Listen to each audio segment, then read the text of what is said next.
Hello दोस्तों, तो स्वागत है आपका हमारे एक और नई ड्राइव वीडियो में। और वीडियो में हम स्टोरी कवर कर रहे थे man eater leopard of Rudraprayag. तो जिसमें हम स्टोरी में पहुंचे थे। यार स्टोरी शुरू करने से पहले यार दोस्तों प्लीज़ यार चैनल को सब्सक्राइब कर दो यार दोस्तों। आप व्यूज़ तो देते हो लेकिन चैनल सब्सक्राइब नहीं करते, तो फटाफट से 1K करा दो। बाकी हम स्टोरी में पहुँचे थे कि जब जिम कॉर्बेट साहब अपनी एक कहानी सुना रहे थे, तो उसमें उनके सामने से, उनकी राइफ़ल के सामने से 6 हिरन जो थे उनके सामने से ओझल हो गए थे। और कुछ ही क्षण बाद उन्हें टीले के नीचे दूर झाड़ियों से उन्होंने उन हिरणों को चलते हुए सुना। अब इससे आगे की कहानी।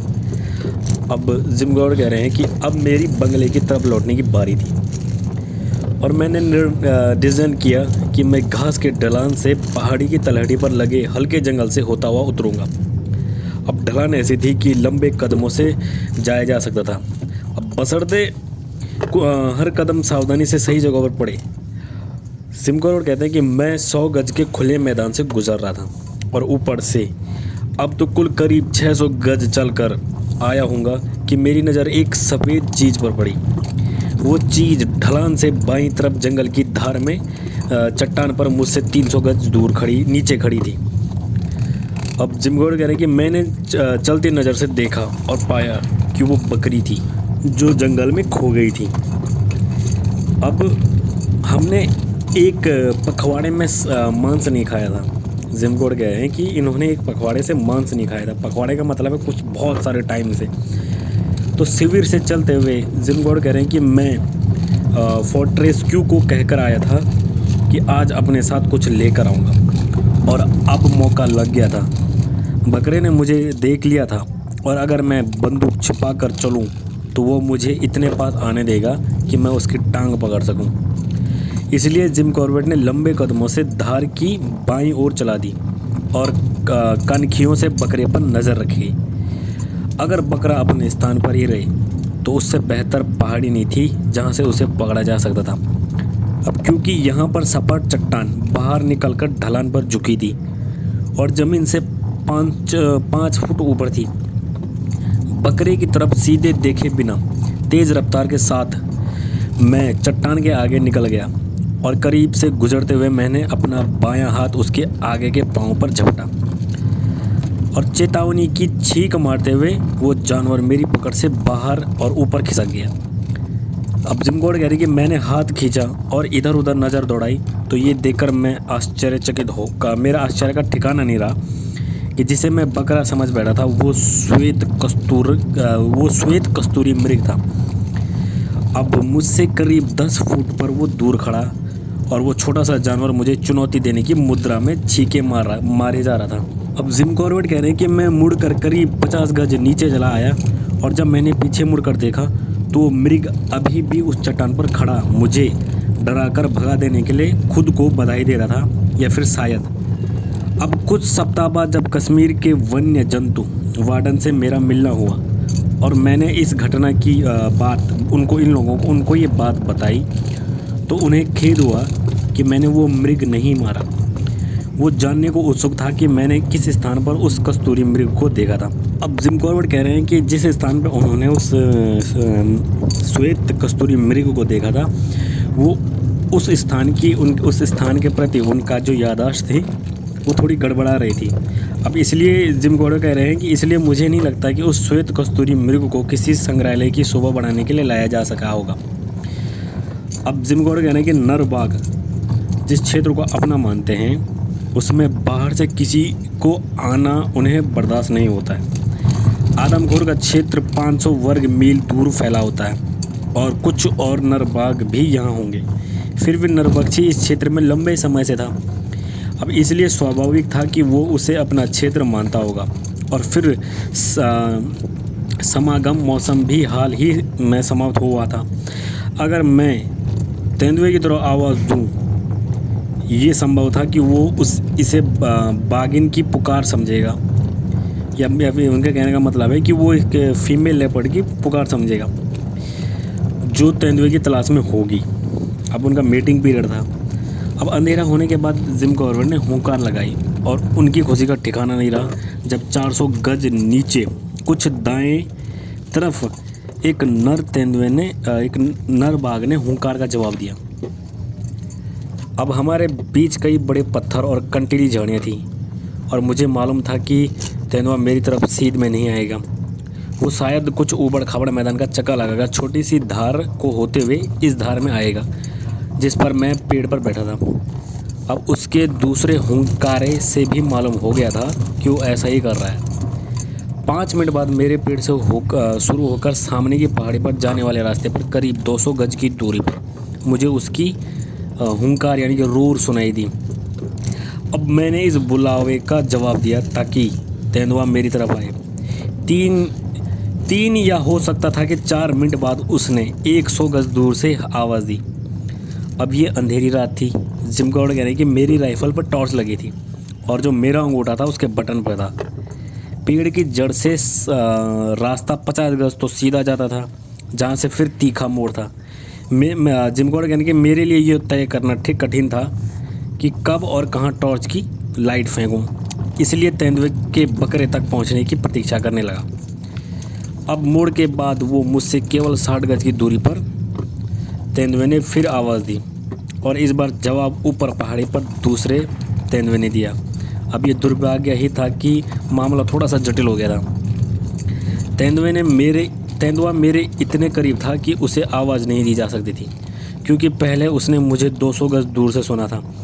इसलिए उसने एक और आवाज़ सुनकर अंदाज़ा लगाया होगा कि जो फीमेल बाघिन यानी कि जो फीमेल लेपर्ड है अब ऊपर पहाड़ी पर चली गई होगी और अब वहाँ से बुला रही है।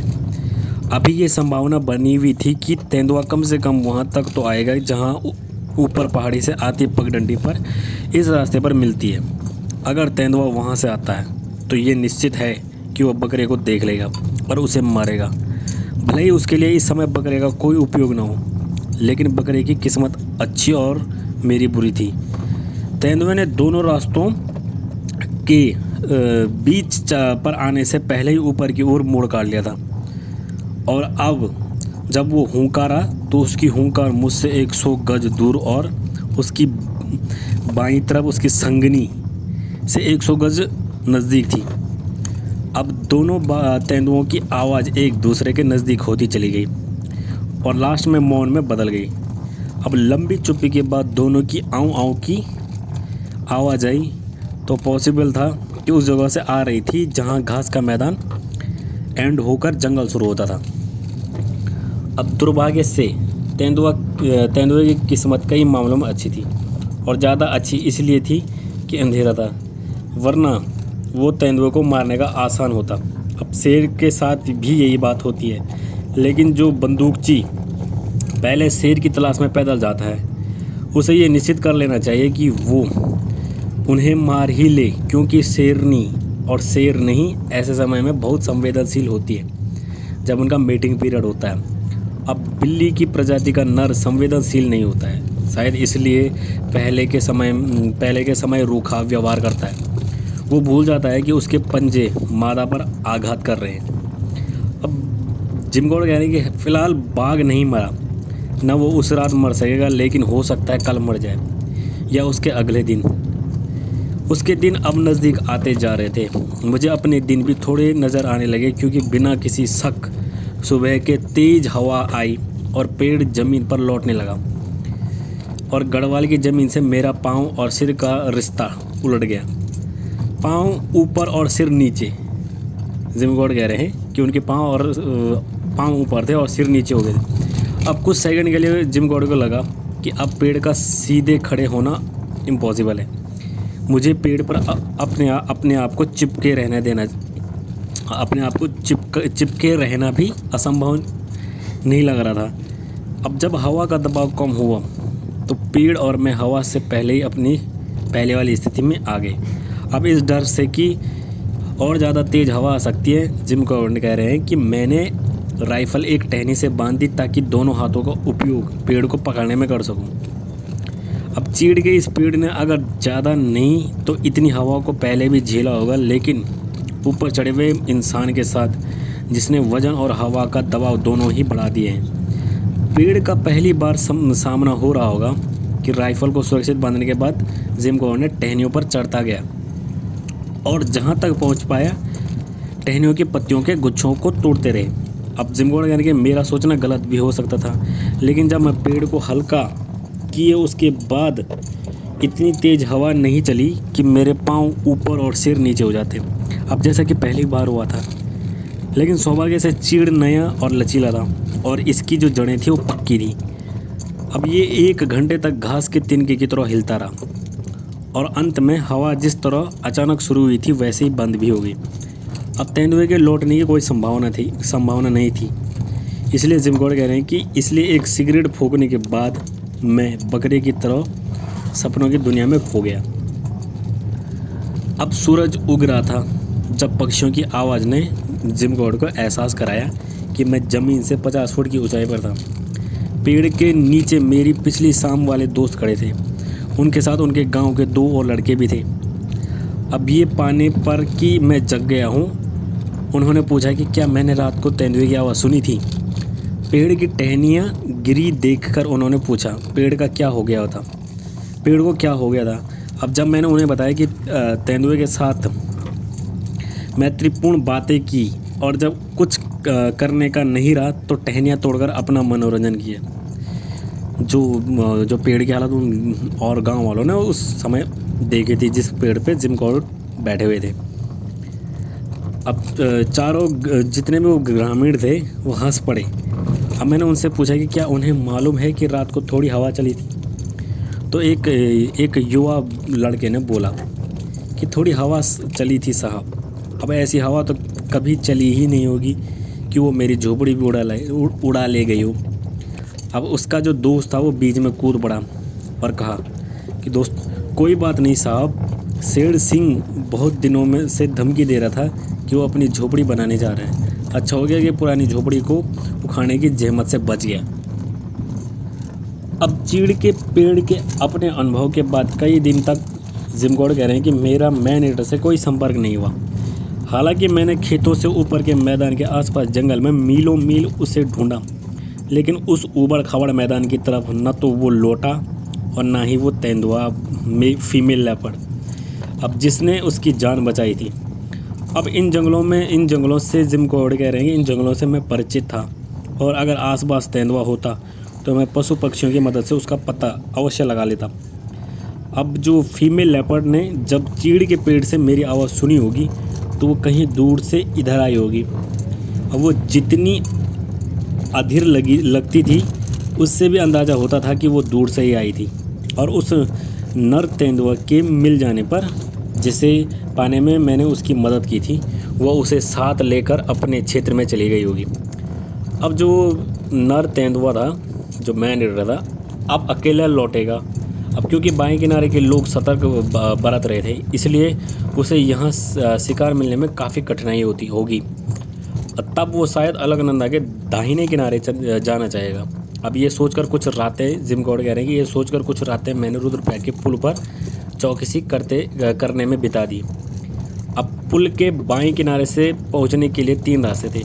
एक रास्ता दाहिनी ओर से पुल की चौकीदार के घर के पास था और चौथी रात मैंने तेंदुए की चौकीदारी के कुत्ते को मारते हुए सुना। अब ये अज्ञात नस्ल का छोटा सा जानवर जब कभी मैं वहाँ से गुजरता तो मेरा वेलकम करने के लिए दौड़कर बाहर आ जाता था। उस कुत्ते की बात कर रहे हैं जिमगोड़।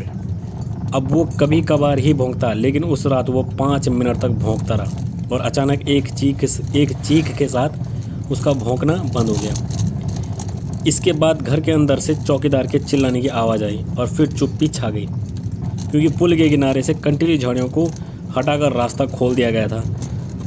हालांकि शेष रात में ट्रिगर पर उंगली रखे लेटा रहा, लेकिन तेंदुए ने पुल पार करने की कोशिश नहीं की। कुत्ते को मारने के बाद उसे सड़क पर पड़ा छोड़कर वो पुल के गुंबज की तरफ आया था। ये बात मुझे अगली सुबह उसके पंजों को निशानों को देखकर पता चली, जिस दिशा में वो बढ़ रहा था।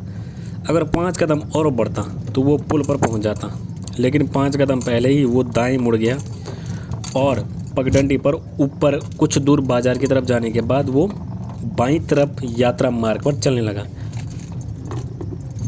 1 मील बाद मुझे उसके पंजों के निशान नहीं मिले। अब दोस्तों जिम कॉर्बेट कह रहे हैं कि 2 दिन के बाद जिम कॉर्बेट कह रहे हैं कि 2 दिन के बाद मुझे खबर मिली कि पिछली रात यात्रा मार्ग से 7 मील ऊपर एक गाय मारी गई है। अब ये डाउट था कि गाय मैनेटर ने मारी है, क्योंकि एक रात पहले जब कुत्ता मारा गया था उसके बाद तेंदुए ने एक मकान का दरवाज़ा तोड़ने की कोशिश की थी, और ये मकान जहां अगली रात गाय मारी गई थी उसके पास ही था। अब सड़क पर कई लोग जिम कॉर्बेट कह रहे हैं कि सड़क पर कई लोग मेरी प्रतीक्षा कर रहे थे या मेरा वेट कर रहे थे, और ये सोच करके रुद्रप्रयाग से ऊपर तगड़ी चढ़ाई है उन्होंने मुझे चाय पिलाई। जब हम में से कुछ आम के पेड़ की छांव में बैठकर स्मोकिंग कर रहे थे और मैं चाय पी रहा था, तो उन्होंने मुझे बताया कि वो गाय पिछली शाम को पशुओं के झुंड के साथ नहीं लौटी थी, और जब सुबह उसकी तलाश की गई तो वो सड़क और नदी के बीच मिली। उन्होंने मुझे ये किस्से सुनाए जब पिछले 8 सालों में उनमें से हर एक तेंदुए से बाल बचा था। अब जिम कॉर्बेट कहने कि मुझे ये जानकारी ज़्यादा रुचिकर लगी थी, ज़्यादा इंटरेस्टिंग लगी थी कि इस तेंदुए के दरवाज़ा तोड़ने की आदत जिसमें वो पहले सफल हो जाता था, लेकिन 3 साल पहले शुरू हुई थी। इससे पहले वो उन लोगों को ही संतोष कर लेता था जो उसे खुले में मिलता या ऐसे घर में होता जहां दरवाज़ा खुला होता। अब उन्होंने कहा, अब ये शैतान इतना दुस्साहसी हो गया है, जब दरवाज़ा तोड़ने में वो सफल नहीं होता है तो मिट्टी की दीवार खोदकर अंदर से अपने शिकार को खींच लाता है।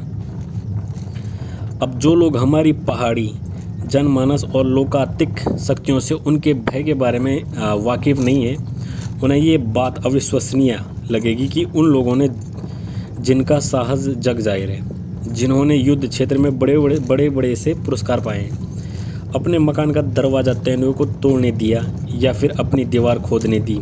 ऐसा उन्होंने तब करने दिया जब अधिकांश मामलों में कुल्हाड़ा, खोखरी और कई मामलों में बंदूक भी उनके पास थी।